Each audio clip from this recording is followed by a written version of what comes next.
அல்லாஹ் குர்ஆன்ல சூரத்துல் லுக்மான்ல அல்லாஹ் சொல்றான் 31வது அத்தியாயத்துல 6வது வசனம், "வ மினன் நாசி மை யஷ்தரி லஹுவல் ஹதீஸ்." முஃபஸ்ஸிர்கள் சொல்றாங்க லஹுவல் ஹதீஸ் அப்படின்னா இது இது எது தொடர்பாக இறக்கப்பட்டது? பாடல்களும் இசைக்கருவிகள் வாசிப்பதும் தொடர்பாக இறக்கப்பட்ட வசனம் இது. சரியா?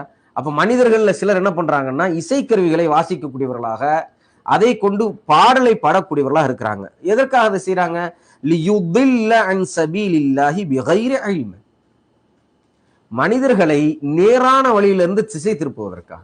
நபி ஸல்லல்லாஹு அலைஹி வஸல்லம் தாவா செய்யும் பொழுதும் இந்த மியூசிக் இன்ஸ்ட்ருமெண்ட்டை வச்சு வாசிச்சு பாடல்களை பாடி அந்த தாவாவிலிருந்து மக்களை திசை திருப்பினாங்க. அது காரணமா இருந்தது யாரு? அவர் பேர் என்னது? நதர் பின் ஹாரிஸ். இவர் தான் இந்த ஐடியாவை கொண்டு வந்தது. அல்லாஹ் சுப்ஹானஹு வ தஆலா சொல்றான், மனிதர்கள் சிலர் இப்படி செய்யறாங்க. பிகைரி இல்ம், அறிவற்றவர்களாக, மக்களை திசை திருப்பக்கூடியவர்களாக இது செய்யறாங்க. மாணவர்களே, இஸ்லாத்துல மியூசிக் கூடுமா கூடாதா? கூடாது. ஏன் கூடாது? மியூசிக் கூடாது. ஏன் கூடாது? இந்த வசனம் சொல்லுது. லஹுவல் ஹதீஸ், லஹுவல் ஹதீஸ் கூடாது, இசை கூடாது, பாட்டு படிச்சு மக்களை மயக்கி திசை திருப்புவது கூடாது அப்படின்னு குர்ஆன்ல இருக்கு. அல்லாஹ் சுப்ஹானஹு வ தஆலா தெளிவா சொல்றான். இந்த இசையை பத்தி இமாம்கள் பல விஷயங்கள் சொல்லியிருக்கிறாங்க. சரியா?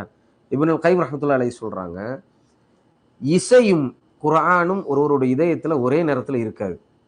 அதாவது இசையை ஒருத்தன் ரசிக்கிறான்னா, மியூசிக் ஒருத்தன் வந்துட்டு விரும்புறான்னா, அவனுடைய உள்ளத்துல என்ன இருக்கும்? அந்த மியூசிக் ஓடிட்டே இருக்கும் பாத்தீங்களா? அதே நேரத்துல குர்ஆன் இருக்காது.